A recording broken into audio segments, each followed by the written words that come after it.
this is awesome, right? So I prepared handwritten notes for you guys. So this could be an exciting session. And I was looking at my notes. I could not get past my first sentence because I overestimated my writing skills. All right. And the first sentence literally says, hello, everybody. All right. Hello, everybody. Welcome to Ampersand's workshop on audience first.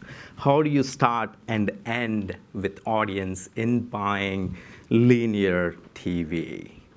Okay, this is key, linear TV. And yesterday was awesome, right? I don't know how many people saw what happened yesterday. We announced our rebrand. We went from NCC Media to Ampersand. Our CEO, Nicole Pangus, she talked about the power of and. I cannot see you guys, by the way. Those things are really, really bright. So if you're making faces, I don't know what you're doing. So she talked about the power of and, the power of collaboration, about the industry and companies within the ecosystem coming together to define the success and future of TV.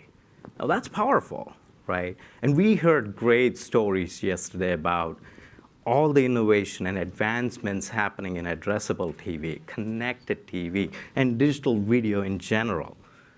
Today, in this session, we're going to talk about our traditional good old linear TV. We are going to talk about the power of audience data and technology, the power of complex consumer behaviors and premium content, the power of partnership and collaboration, you see the theme there, to define and find the consumers you're trying to engage with, to plan and execute a really efficient campaign so you are generating ROI on linear TV, and to measure and report on the outcomes of these campaigns. All right, thank you, Oscar. I'm done with my marketing spiel. So as I passionately pace across this stage and shake my hands, here is what you guys are going to realize. In about 5 minutes, you will realize that I'm showing you a demo of one of our new products. It's an audience-driven planning solution for TV. Very powerful, and I'll tell you why it's powerful.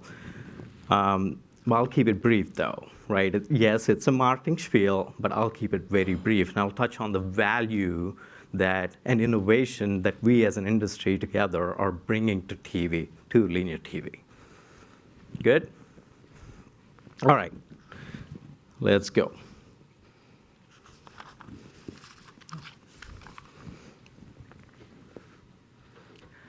Let's start with the original TV blueprint.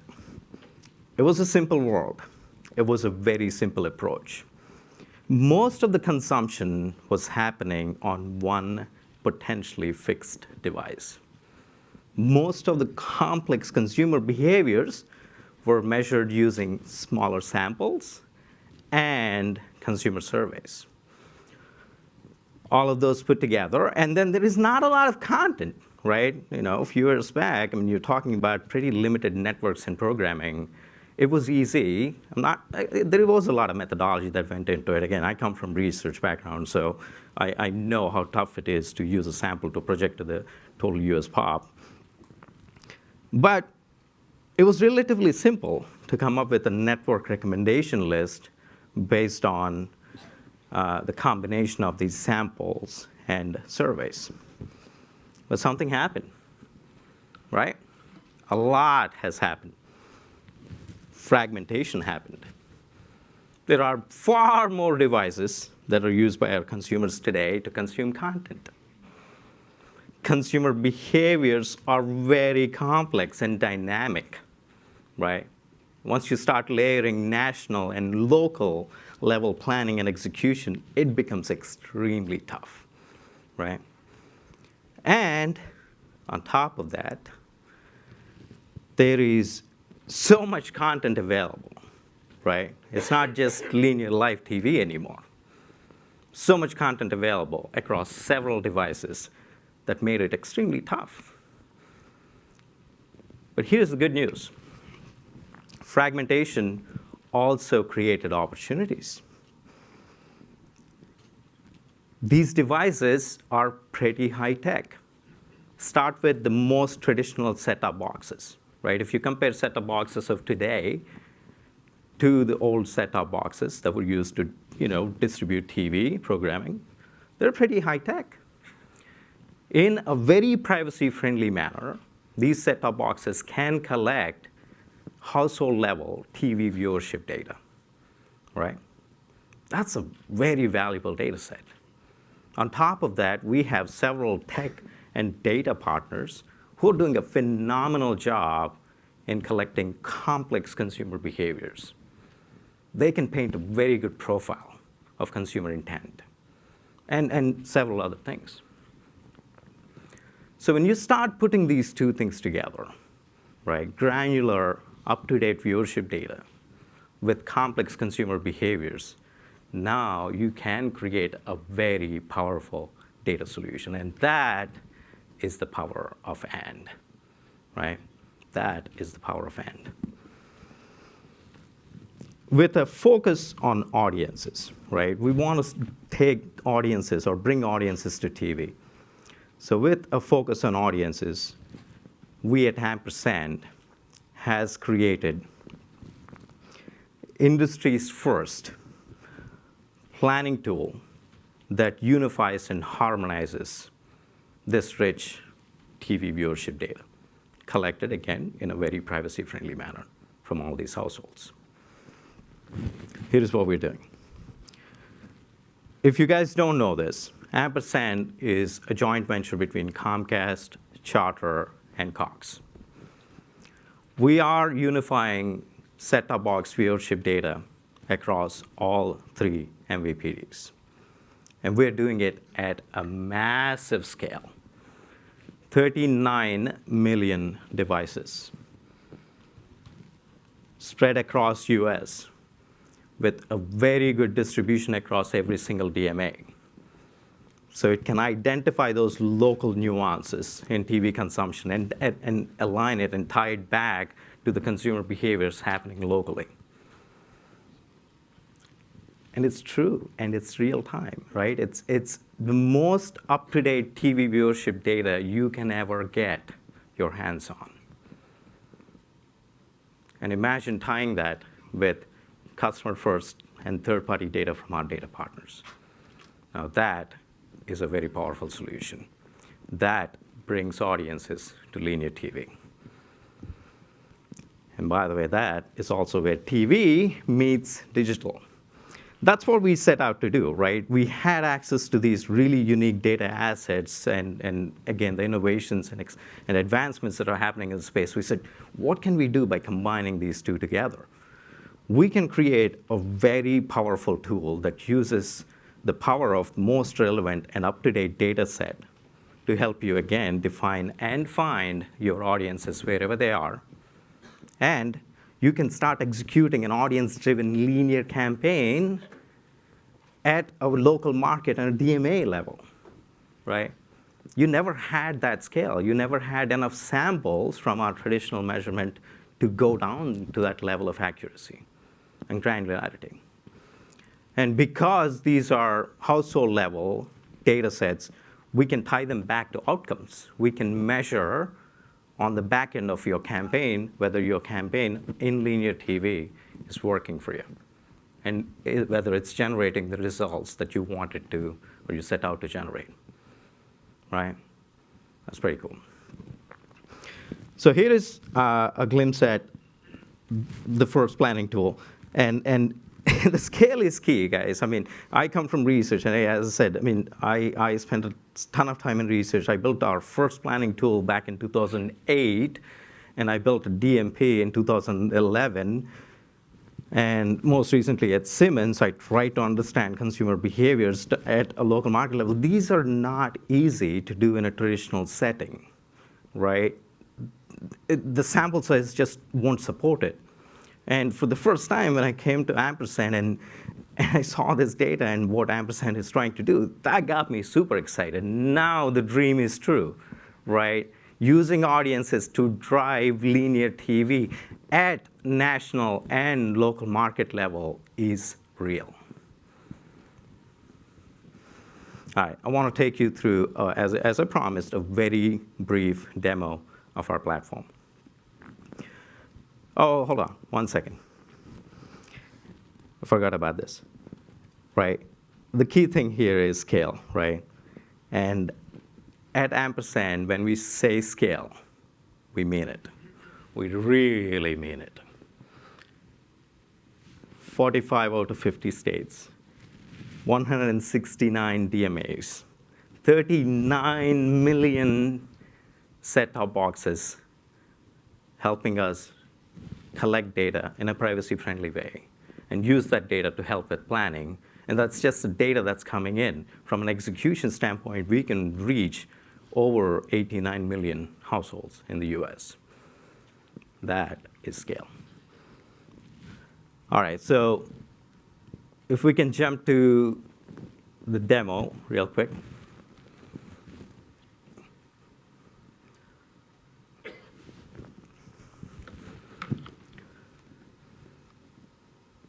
think you have to do something there.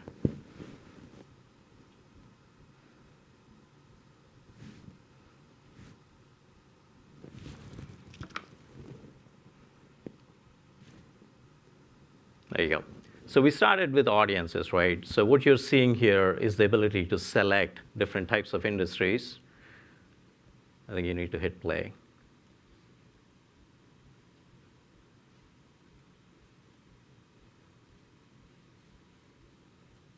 OK. That did not go. Can we go back to that? That's the demo. That was very brief, right? I keep my promises. All right, so thank you. All right, so you can start with selecting your industry. And this is where, again, as an advertiser, you want to bring in your own first-party data. That shows up right there, right? So you select your industry. And then by default, we made a bunch of pre-aggregated, pre-canned segments, audience segments, available to our clients. So you can go ahead and select the audience you want to engage with. And this is the real power of Ampersand. Look at those demos, or DMAs. Those are all the DMAs we have data on. So you can select any DMA you want across 169 different DMAs. So in this case, let's go ahead, select Houston, select the most recent month you want your viewership data on. You're looking at a dev account, so ignore that May. Boom. It quickly gives you a list of high-performing networks that you can use in your plan. And we're very candid about our performance. We are helping you compare cable and broadcast in one tool. You can quickly filter by various values and conditions, so you can identify that really sweet spot for your linear campaign driven by audiences. So I just did greater than 9% here. And there you go. That's your consideration set. We have day parts. This is not just a network level buy, guys. You can go down to the most granular day parts, right? Again, as you start thinking about moving away from GRPs, as you start thinking about using audiences to drive linear buys, right? Your goal is to reach that audience wherever they are, right? Irrespective of the network or the day part. So if I look at just cable networks here, these are the top performing networks. Now you can start building your consideration set. You can cherry pick a bunch of networks you want to go after. You can save your consideration set, right, for future use if you want to. Or, there you go. So give it a name, save it. Or you can export it to our execution engine. We call it Optics. As soon as you do that, that will generate a schedule for that DMA and network combination, and you can start executing your linear buy. That's as simple as it. Now, if you're coming from a digital-only background, you're probably looking at that and going, nah, that's not that cool, right? I know. Here's the reality. I was at an agency a couple of weeks back. We showed them, oh, this thing is confusing. this is the slide. All right, so we showed them the tool. And there was a EVP, a buyer, in the meeting, and she goes, this is inspiring, right? Now, I've received a lot of positive and negative feedback as a product guy. Never heard someone say, this is inspiring. You go, hold on, right? This is a product, right? It's just a product. What do you mean it's inspiring? And she goes, local doesn't get the love, right? This is not, frankly, this is not new in national, right? National TV buying is slowly moving towards audiences. There are some tools that will help you do this. But at the local market level, guys, it's a $20 billion industry. There is nothing like this tool that can help you buy audience-driven linear campaigns at scale. You're looking at the only tool available. So that's it from me. Before I walk off the stage, we thought a lot about what to do with this session, and we said, right, we believe in the power of and, right? So ampersand alone cannot, help the future of TV. We all have to come together. We strongly believe in it. So when we were putting this panel together, we said we want to invite a bunch of panelists and experts from this space who also share that vision. And we said, why not invite our partners who are already helping us and helping themselves, helping the industry take TV forward. So it's with great pleasure I want to invite onto the stage Ed Davis from OpenAP, please. Ed is Chief Product Officer at OpenAP. OpenAP and Ampersand are great partners. And yesterday, you probably heard Nicole talk about how we are connecting. Any national advertiser can use audiences created in OpenAP to run local campaigns. I would also like to invite on stage Philip Smalley from Amobi. Philip is Chief Strategy Officer at Amobi and another great partner for Ampersand. We do a lot of work with Amobi, particularly on the addressable connected TV space. And last but not least, I would love to invite our own Danielle Seth onto the stage. She is a mentor, a visionary, a veteran in this space, and has created a ton of solutions, particularly for advertisers. I'll let you guys take it away.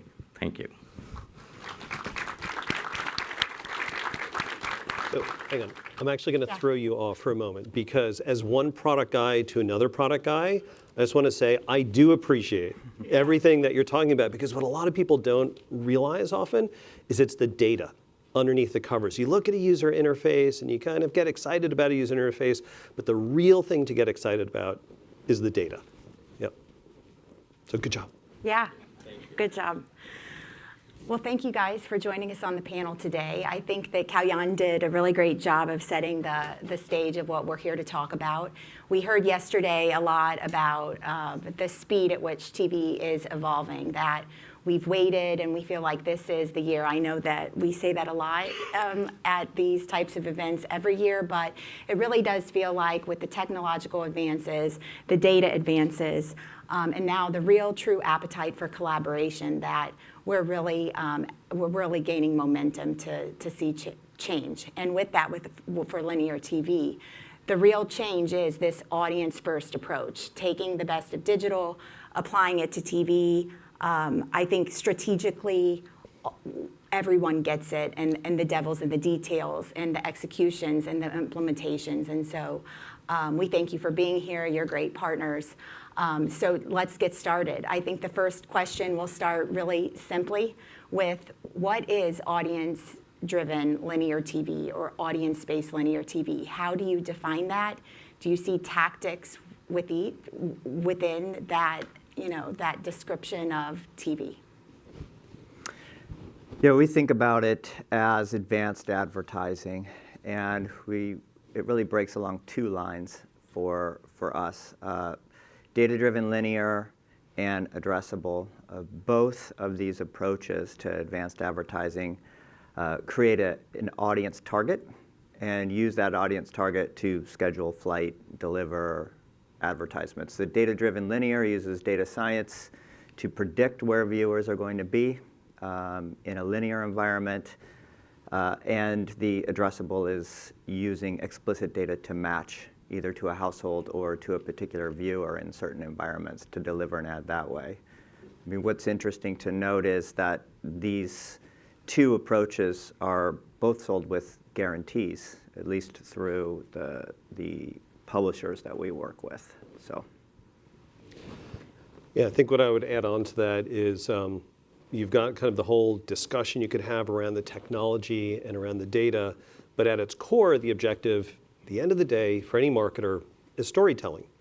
And the closer you can get to having a very kind of custom understanding, kind of that bespoke understanding of an audience, it means that you can craft messaging, you can craft creative that fits a story that has a narrative to it, and that you can understand the stages of the consumer journey that the marketer wants to bring consumers through. So, kind of like our job and the job of others in the ecosystem is to try to make a lot of the technology heavy lifting, frankly, fade into the background. And that's what I think is so exciting about this stage of the industry. Finally, is that we've got the data assets, we've got the tools built on top of the data assets that allow for marketers and for their agencies to be able to start focusing more on what is that narrative. What are the audiences? How do they want to define that? Is it really about demographics? Is it about consumer interest? Is it about purchase intent? And really focus on that dimension as opposed to having to get caught up in the technology. There's a lot of tech. It's like an iceberg. You see kind of the tip of it, right? But most of it is under the waterline. The good news is we're getting past the stage where you have to be caught up in the technology. And I think that's really exciting. Right, I would add to that, I'm a metrics-driven person, so forgive me.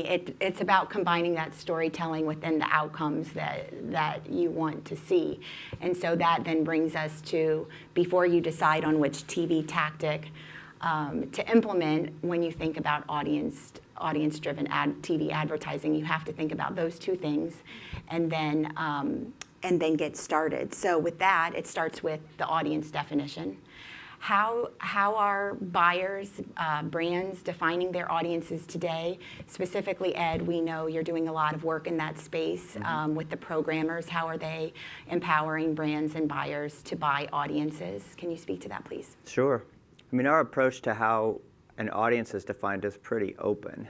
It's a good plug for the name. Yeah, exactly. And you'll find that true for OpenAP kind of across the board. We're making bets on enabling people to use buying tools, to use data sources, and really to sort of shift the power in creating the assets they're using into their own hands. So, uploading a custom created data segment. We have all of the integration points to push that segment into our partners so that it can be actioned with targeting.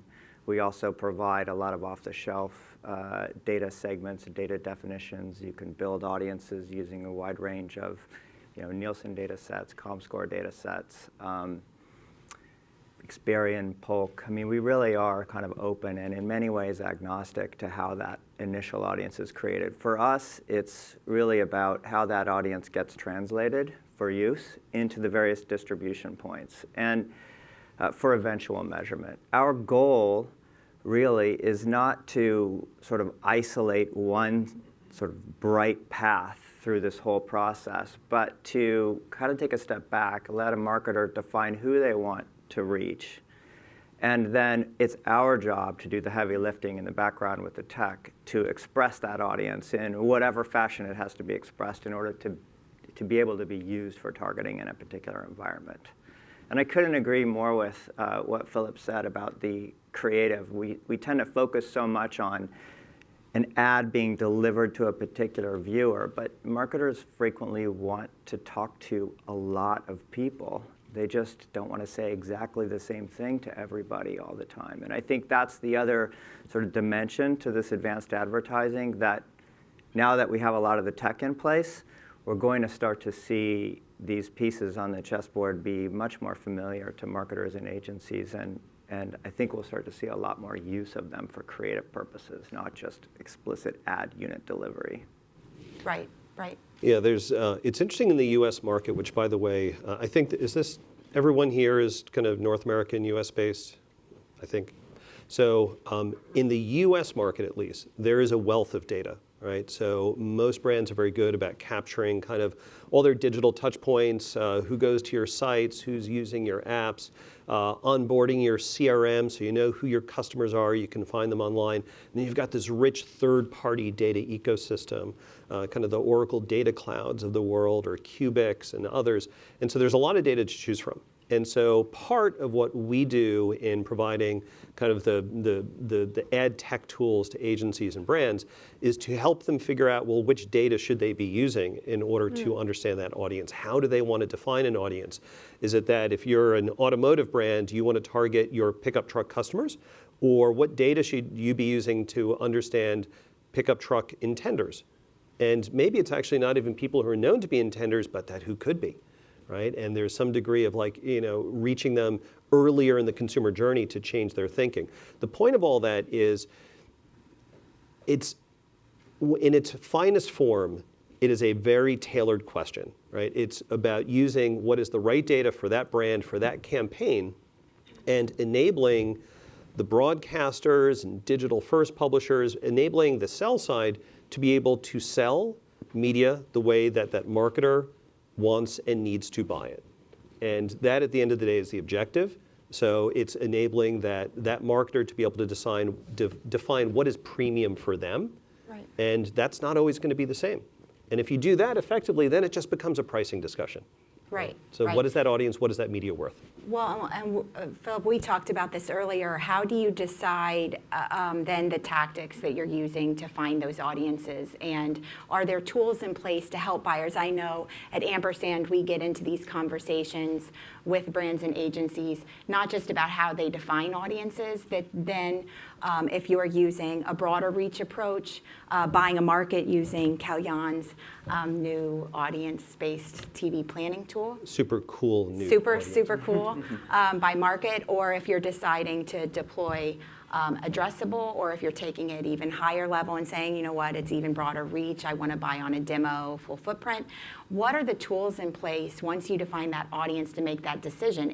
Do you see it as mostly a forecasting exercise, or are there other things that people can use to make those decisions? Not just a forecasting exercise, although at the end of the day, that is the core of what it is. And this is where we've invested a lot of development effort and also acquisition, dollars, and many years of developing out tools. So we spent a lot of time in this. And with that said, and I'm going to say something here, it's not a tagline, right? The way that we approach it is, our goal is to be the science that powers the art of marketing, right? And that means there's a lot of measurement data, and that data should inform a forecast, but you have to be careful about being dogmatic to just what the data tells you, right? You want to make sure that, like, within that agency on behalf of the brand, that there's kind of like senior team that are really strategists that are thinking about it. So we'll give them recommendations about whether, based on the historic measurement data, it looks like you should be linear TV heavy, whether you should be connected TV heavy, whether it should be some balanced mix, whatever it may be. And we can forecast that, and we give insights into it and those recommendations, but we really try to approach that as a recommendation, and where there's an overlay of what is the human intelligence that is really the experts in the storytelling and how that experience should flow. Good. Anything to add before we move on? Yeah, I think the ability to measure the effectiveness of a particular creative against a target has been pretty uneven, except for, I would say, lately, maybe within the last couple of years. So I think that it hasn't become part of the DNA of planning your media spend in these environments, because we've struggled a lot with just the basic nuts and bolts, which are now in place around defining the audience. And so I believe that going forward, we're going to see a lot more sophistication and need for tools to recommend sort of outside of maybe the most obvious audience target definition for your campaign. So it's good to know. All right, so when it comes to, we love linear TV, but we know all the rage is amplification of that audience across platform. And so what are your thoughts about the reality of how we do that today, how you see it in the future? Is it simply unifying an audience across platforms? Is it also starting to consider ad exposure, viewership, frequency, et cetera? How do you view that extension or amplification off of core linear TV? Well, sometimes I worry that we set a bar so high for what we're trying to do that we almost require a ultra consistent, unified definition and expression of an audience across all these viewing platforms. I mean, there are hundreds of different environments where this content is being viewed. And I think we should step back and realize that it's okay and can be very productive to have a notion of the audience that you want, and then to rely on the technical feasibility in different environments to identify and deliver to that. So I guess I would say right now, you can define an audience, set it up as a target, have a data-driven linear campaign running across premium publisher inventory, have addressable running across multiple devices and connected devices. All of that, buy it and have it be guaranteed on an audience match as expressed in each of these different environments. So in many ways, I feel that we're here already. But we do tend to focus a lot on the technology and where there's consistency or lack of consistency or data crosswalks. And I mean, it gets very dense very fast. But I don't want to miss a bigger point that publishers are selling this inventory with guarantees against something that's very easy to explain. It's very transparent. So in many ways, we're already there.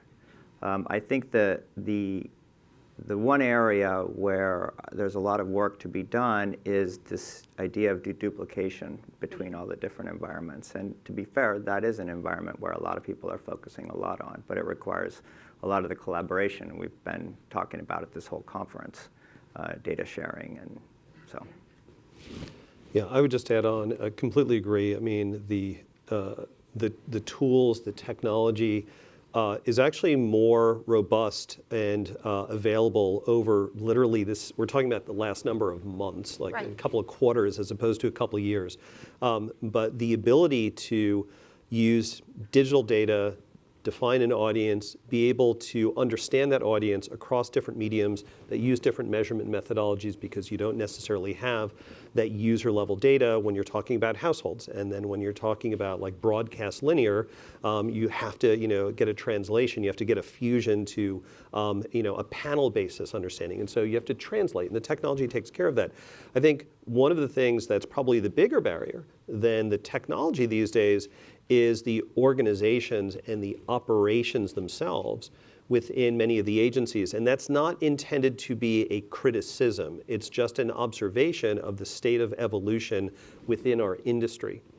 And so most of the agencies will still have a separate investment team for TV from a trading desk team for digital. And then they may have a separate team for social and search, right? And so if those teams are siloed apart, it's very challenging to have a consistent audience-based strategy that is being executed seamlessly on behalf of that brand. So there's a lot of evolution that has yet to occur. I think that is organizational and operational as opposed to just technology. The technology needs to get better. It will continue to get better. There are people like us who are focused on that part. But that's not a solution in and of itself. The technology is an enabler. And ultimately, it's about the organizations which have to operationalize how to solve the problems. So to find these audiences, you think the key is in collaboration and technology? Are those the linchpins to that? That having an organization that knows how to use across these distributed teams the same sets of data, the same audience definitions in the ways that are actionable for them, where it is tied to a strategy for a consumer journey, And so there's coordination of messaging and creative and measurement, Right. So that the KPIs which matter to the business. So for example, one of the things that we can do and that we're starting to do with some clients, but most of them actually aren't even really quite ready for this yet, is footfall information. So in automotive, about measuring this is like through partners such as Cubic, right? Measuring what is consumer visitation to automotive dealership lots, right? So what is footfall traffic? And using that as a measurement KPI that is a feedback loop into your audience strategies, right? Right. So if you have the proper data strategy developed, Right. all of those things are achievable today. So But you you're have to invest in the strategy. right, and that's collaboration across Yep. the buyers and the brands. That's what you're saying. So we've made huge advances, and that would be that's where your focus. You think a focus applied could be helpful. Yeah, and a lot of what we see, again, this is, I think, looking at kind of like legacy of how organizations are structured, is there tends to be kind of a waterfall that's passed down that says like, okay, there is, strategy that has been set, and now it gets handed to the creative teams and it gets handed to the media teams, as opposed to having everyone kind of sitting around the table, working together earlier in the planning process to make sure that you have a data strategy that is supportable by the media strategy and the measurement strategy, and it all works together. So with the measurement strategy now, you have audience guarantees. That's pretty significant with linear TV. So to me, as a buyer, that's a primary area of focus. But we know that people are very focused on making TV more outcome driven, which the industry is supporting more than ever, I think, before, even outside of just addressable. So I guess the question is, when you think of linear TV, can it satisfy both the upper funnel power that it has in the past and the lower funnel? Are you saying that? I think it depends on the campaign. I think the goal for a campaign, it depends on the life cycle of the sort of process that you're trying to hit or reinforce. I think TV is very good at upper funnel, and I think that you see a lot of brands investing in TV and then complementing that with calls to action in environments where they're supported.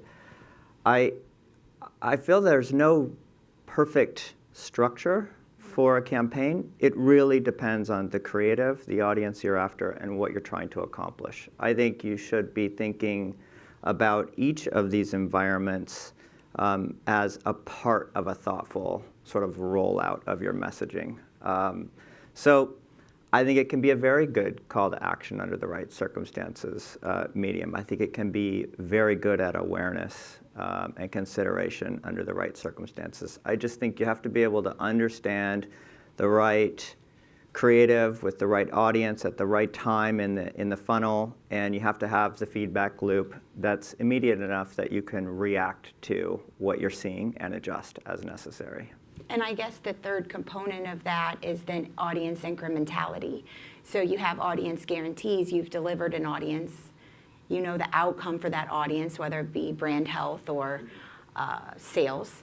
But then what about how you understand how your platforms are driving incrementality, incremental reach to that audience? Is that something that your platforms today consider? Short answer, yes. We do a lot of incrementality work. For those of you who are not using that term on a regular basis, it's referring to incremental lift. What is lift? It's really measuring with a control group. And so it all comes down to whether you have the scale and the data. And so if you're doing marketing objectives that are advertising objectives that are at a national level or regional level, typically it's pretty easy to have the scale necessary to be able to have the proper kind of control and expose measurement in order to get true lift measurement. When you start getting down into kind of like DMA level, this is related to, but a little bit separate from what Kalyan was talking about earlier, where you can have the scale now in order to be able to target effectively within that DMA level, but it's an open question whether you'll have the measurement scale necessary to be able to kind of do controlled exposed type of measurements. And incrementality as far as building your audience, how linear TV, I'm stuck in this mic, so I'm trying to act like really super cool, and my bracelet's killing me. Got it. But the incrementality of the audience, like one bar chart where I know what I bought and the incrementality that it drove, or the overlap in frequency. Got it.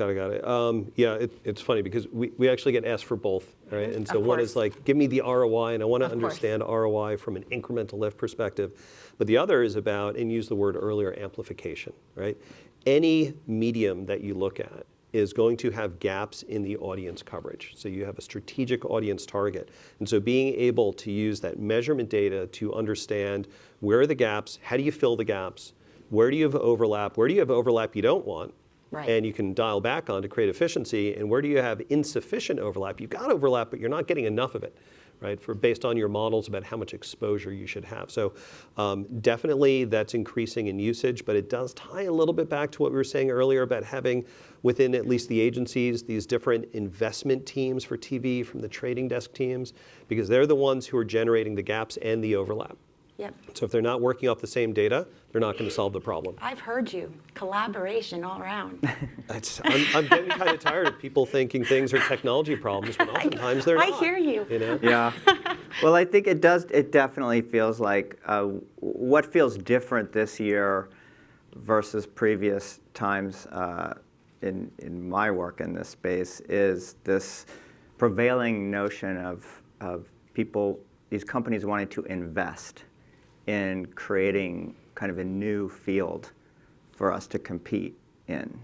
There's this understanding that, you know, the battle lines are so bright and have been there for so long between certain types of companies, but it's recently that it really feels like the smartest people in these companies are starting to want to collaborate to invest, setting aside the sort of business pursuits that have been traditional, and saying, you know, there is no competitive disadvantage to helping to solve this problem. How do you link the set-top box data to I saw that. individuals, right? Yep. That is a problem worth solving Right. without necessarily considering that it could undermine a current line of business. Right. Because we will be creating the right environment where we can all compete on the things that we should be competing on. You know, who can service the agencies better, who provides things faster, who provides more insight or ability or scale in workflow. Those are the areas where we should be competing, not in sort of like putting our arms around data and trying not to allow the industry to evolve. And so that's what's encouraging to me now versus in the past. So, I mean, the way I might address this, how do you link the set-top box data to individuals, is, you know, individuals are accessing devices using IP address. Either they're using the internet, so all of the internet in the home can be tied to a television device. So, you know who has that data, and you know who is working together to try to expose that data in thoughtful ways. So I feel like there's movement in all these areas. Mm-hmm. Yeah, the thing I would add on to this question, you can like dive deep on the technology of like, all right, what is deterministic matching? What is probabilistic matching? How do you build a cross-device graph? How do you tie that with set-top boxes, et cetera? There's a whole lot of detail you could go into there. What I would say is just keep in mind that the objective is not and hopefully will not be perfection. It's not Right. about having perfect mapping. I mean, think about how this industry has worked for decades. I mean, literally since the 1930s, right? What are panels? It's a model, right? And a model can either be a very good model and very high confidence, high quality, or it could be a very bad model and low confidence, low quality. And so what will occur is that it's essentially having a good model that's in place, and then depending upon who you're working with, the amount of data they're able to bring into that increases the quality, it continues to improve. And so there's always going to be a kind of like a benefit curve trade-off. And so our objective, I would just recommend as an industry, is not to try to reach perfection in mapping. We know exactly which consumer at which moment in time in front of which TV device and things like that. And by the way, I think all of us as consumers also want to have like privacy, right? And our goal as an industry should not be to like try to like have an arms race with consumers about privacy. It's to embrace it. So I don't know, I think I'm on a little bit of a rant here on this one, but the mapping data matters. Right. And having confidence in the data that your tech partners, buy or sell side, have really matters. But just bring some balance to it. The objective is it effective? And does it allow you to really execute those audience strategies more effectively? And so what really matters is the business KPI measurement. If what you care about is getting people to the dealership lots for an automotive brand, the key area to focus on that's so important is, have you connected your data together so that when you have exposure in whether it's TV or in digital, do you have confidence in that feedback loop, that you understand whether it's moving the needle for your business? And that kind of is the self-correction mechanism for all the data questions here. Right, right. And that's, for us, one of the best ways to provide a good customer experience or consumer experience is to understand how that consumer is viewing. And so that it starts with what Kalyan is building, and it's how we partner with OpenAP and with Amobi to identify the right audiences at the right time, no matter where they're consuming. So with that, we're seeing some questions come in. This one says, how do you link prior outcomes, purchase data, to future ad viewing? How do you know what luxury car buyers have been watching or are going to watch? Yeah, I think we've talked about kind of elements of this so far. By definition, anything into the future is a model, right? It's a statistical model that says we have a confidence level that a particular profile of consumer is going to engage with certain content on a certain channel or a certain site or device, whatever it may be. And so the accuracy of future prediction is a function of the historic data that you have plugged in. And so being able to capture on the brand side, being able to capture all of that consumer activity within a very effective DMP platform, being able to enrich your understanding of consumers with third-party data, the more effective that process has been, then it enables companies like us to be able to use that data and tie it to what is everything that's been measured about audience for the media that you're planning to buy. And when you bring those two together, that gives you the basis for high confidence modeling. There are a number of agencies that have invested a lot in creating first-party data solutions. And I think these types of questions, what I see underneath them is really, are we ready to give those agencies that have invested in data what they need in order to use that data effectively in the publisher environments? And until recently, the answer I don't think was yes in enough places. But now I think the answer is yes. So what I like about this question and questions like this is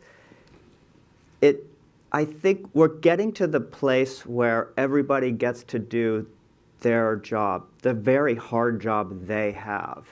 Agencies kind of had to fill a vacuum in many ways created by the lack of data. Right. Now that we're unlocking use of their data and we're putting the systems together to allow for audience definitions to be used for targeting and to be decorated with their data, I feel like they get to get back to the business of actually marketing. Like, okay, now I don't have to worry so much about whether or not my ad is going to be where I want it. It's going to be there.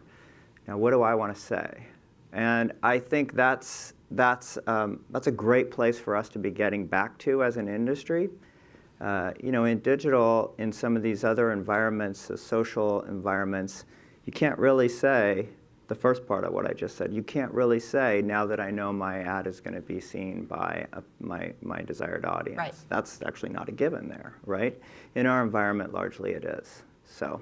I want to just double underscore the statement that Ed was just making about the broadcasters providing better data to inform that planning process. And so I think one of the things that we're starting to see increasingly is the broadcasters who have been investing in their OTT strategies, right, so all the digital distribution, about helping give basically the measurement of audience composition within those digital environments. And I think strategically, from the perspective of who is the long-term competition for broadcasters, right? When you think about, is it another broadcaster or is it YouTube? Is it going to be Amazon? Right. Those are companies that are steeped in data collection and data sharing and measurement and optimization and all those components. And so I think it's the broadcasters who really lean in to being more open to their trusted partners about sharing of audience data is going to ultimately help direct a lot of budget to them and give them strategic defense against some of their long-term threats. Well, I can't say it better. So I think that it underscores what we've talked about this whole time with an audience-first approach and the need for collaboration, and that includes across everyone in the ecosystem. So thanks so much for being here. Thank you. Right? Thank you for coming. You.